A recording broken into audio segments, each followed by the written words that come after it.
제가 종종 쓰는 표현 중에 네. 저도 모르는 멋진 표현을 쓰는 경우가 종종 있는데 네. 지금 까먹고 있는데 너무 멋진 표현이었던 것 같아요. 네. 그날 호수공원에서 취임식을 하고 103세 된 할머니로부터 임명장을 받고 또 가장 최연소 이 유권자한테 받으면서 그 할머님이 저한테 귓속말로 103세 할머님이 아무튼 우리 동네 경로당 좀 잘 챙겨주라고. 나는 정말 그게 103세 된 할머님이 그 당신이 그 머물고 있는 경로당의 크고 작은 민원 그 이야기도 내가 공개적으로 했죠.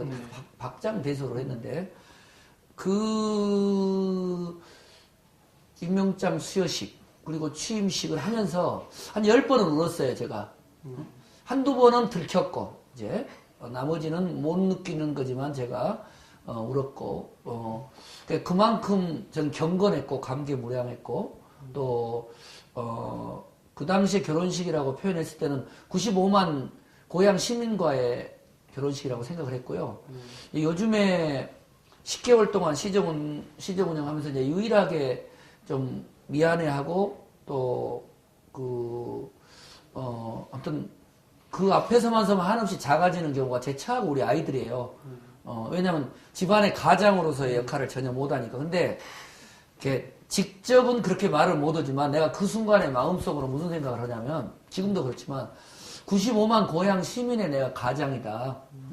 그러면 4인 가족의 가장으로서의 역할은 제 처가 너무 잘하고 있기 때문에 또 크게 내가 비어있더라도 뭐 하루 세 끼 먹는데 큰 걱정이 없지만 지금 95만 고향 시민들의 경우는 몇 분을 제외하고는 생존의 문제, 생활의 문제, 일자리의 문제, 기타 등등 각종 크고 작은 민원 때문에 정말 밤잠을 못 자고 있는 이 절박한 상황이기 때문에 95만 고향 시민의 가장으로서 또 그 당시 출범 자체가 새로운 시장에 대한 감당하기 힘든 기대들이 있었기 때문에 그런 점에서 이렇게 결혼식이고 결혼식의 위치는 여러 가지가 있겠죠. 신랑 신부였을 때 신랑의 입장도 있었고 그러면 가장 저에게 많은 지지를 보내줬고 또 제가 가장 많은 감명을 받았던 고양시에 있는 여러 이 주부들, 아줌마들 이런 분들의 내가 남편으로서 또 책임진 95만 가장 역할을 해야 되고 또 우리 아이들 초중고 아이들 또 일자리를 찾는 청년들 이런 입장에서 보면 내가 아버지 역할일 수도 있고 또 어르신들의 일자리 문제 이런 거 보면 아들 역할이기 때문에 이제 결혼식이고 가장이라는 역할이라는 생각은 한 번도 잊지 않고 있지만 그 위치는 경우에 따라서 아들의 모습, 남편의 모습, 또 자식의 모습으로 그렇게 시정을 하고 있는데 하루도 그 마음을 잊어버린 적은 없고요. 그 순간부터 오늘까지 이 모양 이 꼴로 이 몰골로 달려왔고 그 덕분에 분에 넘친 격려와 관심들을 보여주고 있다고 생각을 해요. 왜냐하면 지금쯤이면 기대를 했던 분들은 실망으로 또 저를 지지하지 않았던 분들은 분노로 바뀌었을 텐데 지지했던 분들이 아닌 좀 이렇게 저를 안 찍었던 분들도 적어도 열심히 하는 것 같다. 진정성은 있어 보인다. 라는 두 마디가 저로서는 그 어떤 평가보다도 그 감사한 평가고요. 최종적인 평가는 이제 4년 임기를 마쳤을 때, 그때 그분들이 내린 평가에 그걸 중요시해야지 그 순간순간의 일비는 이렇게 크게 연연해 하지 않으려고 하고 있습니다. 네. 제 자신을 솔직히 인정하면 관념적 페미니스트라고 봐요. 저는 첫 직장이 기독교 사회문제연구소라고 국제적인 에큐메니컬 운동기관에 있었고요. 그 당시, 그러니까 벌써부터 20년 전이네요. 이제 제가 89년, 이제 2009년쯤이니까 뭐 한 20여 년 전에 첫 직장이 한국에서 가장 이제 민주주의, 인권, 평화, 남녀 평등, 환경 보전, 그 당시에 JPIC라고 해서 소만한 이 창조적 환경 보전 운동, 뭐 이런 운동들을 가장 먼저 전개했던 이제 기관 중에 하나인데, 그래서 이미 20여 년 전에 제 사고의 중요한 철학들, 민주주의, 평화, 통일, 남녀 평등, 인권, 환경, 이게 상당히 깊숙이 뿌리박았던 4년이에요.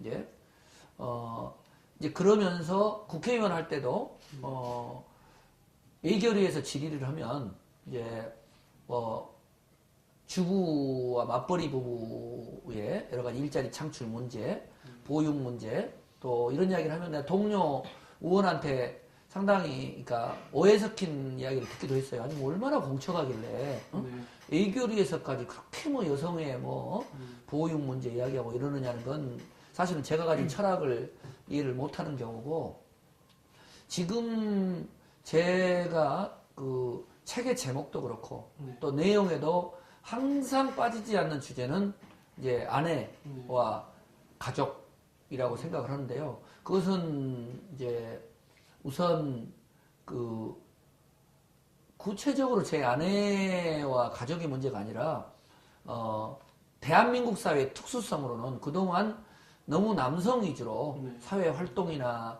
정치적인 공간이나 모든 부분들이 이 남성 위주의 이런 가부장적인 질서가 유지되어 왔는데, 최근에 한 10여 년 동안 이제 그 놀라운 속도로 해체되는 과정이라고 봐요. 그러면서 남편과 남자의 역할도 제대로 자리매김을 못하고, 뭐 거기 부자 엄마 행복한 아빠 프로젝트가 그 내용이죠. 모든 가사노동을 과도하게 부담 안으면서 자식들로부터 더 아빠 노릇을 인정 못 받고, 아내로부터도 남편 노릇을 인정 못 받고, 부모에 대해서도 자식된 도리를 못하고, 사회적으로도 안정한 일자리 창출이라든가 이러지 못하는 상황에서 3중 4중고를 당하고 있고, 과감히 남편과 남자가 질 짐들을 덜어놔야 된다. 남자는 눈물을 흘리지 않아요. 나는 눈물이 너무너무 많아요. 뭐 3번 울어야 된다. 나는 300번은 울었어요. 행사장에서도. 그게 왜 부끄럽습니까? 자랑스러운 거죠. 따뜻한 가슴이 있는 것이고 함께 우러일 수 있는 그런 인간성이 남아있다는 거고, 내가 두려울 때는 어느 때는 그런 적이 있어요. 정말 감동적인 영화를 보고 드라마를 보고 또 어떤 눈물 좋은 상황이 되는데 내 감정이 전혀 작동이 안 되는 경우는 내가 두렵죠. 내가 이렇게 박제화된 인간이 되고 세계속화된 인간이 되구나. 그런데 제가 시장 후보로 나오고 시장이 되고 뜨거운 만남들을 시민들하고 하면서부터는 시도 때도 없이 울어요. 정말 어려운 상황을 하소연하는 민원인 듣고 같이 울고, 또 축사하다가 장애인들 축사하다가 내가 울고, 심지어는 시정 질의 답변하다가도 들킬까봐 좀, 왜냐면 또 너무 뭐 울보시장 이런 건 좋은 게 아니기 때문에.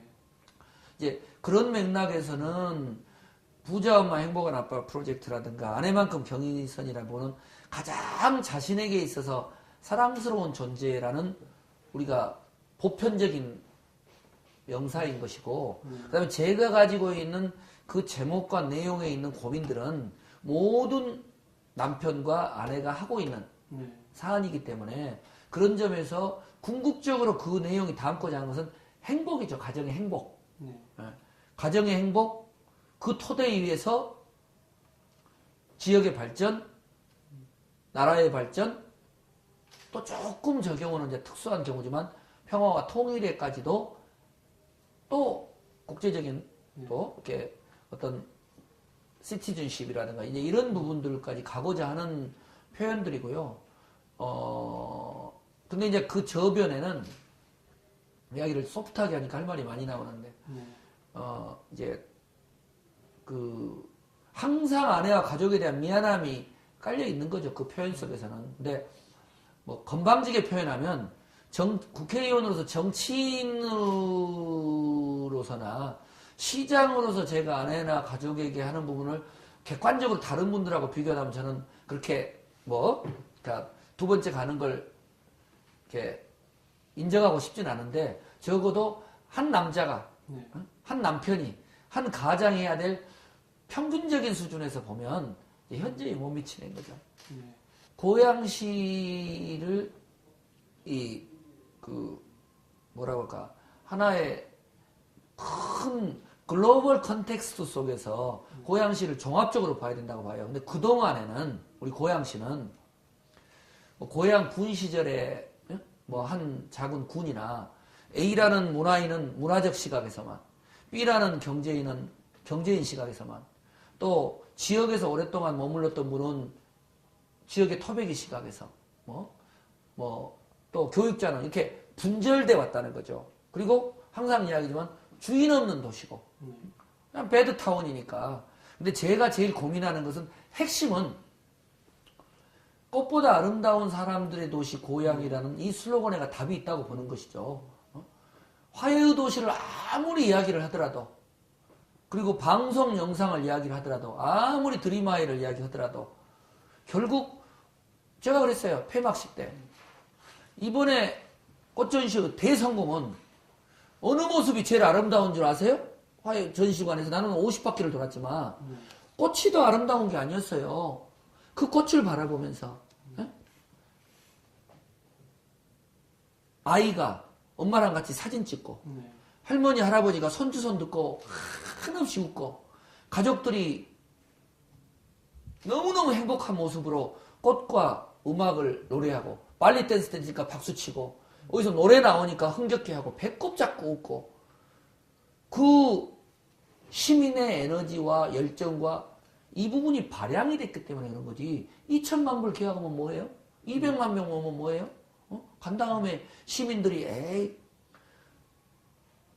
제가 하루도 안 빠지고 3바퀴 4바퀴를 돌았던 건 그 고향 시민과 고향이라는 우리 집, 우리 가정을 방문한 전국 각지의 사람이 너무너무 행복에 겨워서 나가는 모습을 보면서 바로 이거다.